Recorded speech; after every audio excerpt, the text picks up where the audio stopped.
गीता अथ द्वादशोऽध्यायः भक्तियोगः।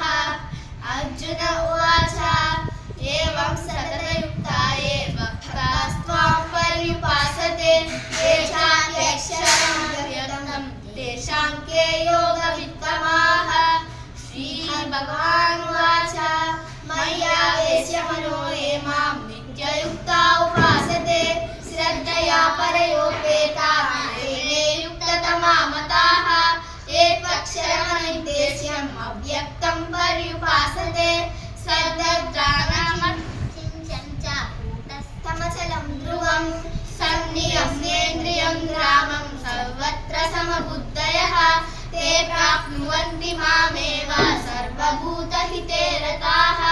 क्लेशोऽधिकतरस्तेषाम् अव्यक्तासक्तचेतसाम् अव्यक्ता हि गतिर्दुःखं देहवद्भिरवाप्यते।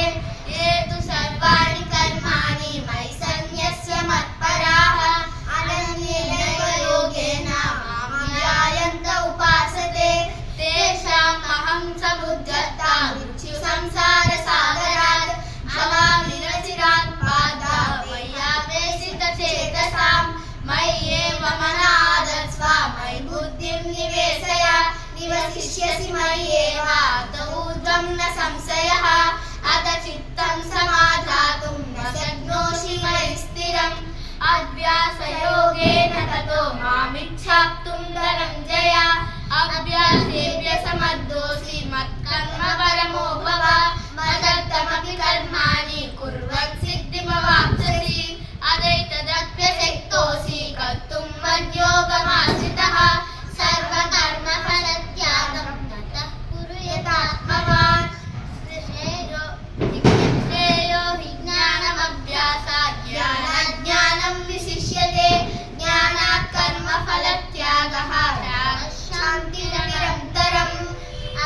अद्वेष्टा सर्वभूतानां मयि सकरुण एव च निर्ममो निरहङ्कारः समदुःखसुदर्शनः सन्तुष्टः सततं योगी यथात्मा दृढनिश्चयः। मय्यर्पितमनो बुद्धिः यो मद्भक्तः स मे प्रियः। यो न हृष्यति न द्वेष्टि न शोचति न काङ्क्षति शुभाशुभपरित्यागी भक्तिमान् मे प्रियः। यस्मान्नो द्विजते लोको लोकान्नो द्विजते च यः हर्षामर्षभयोद्वेगैः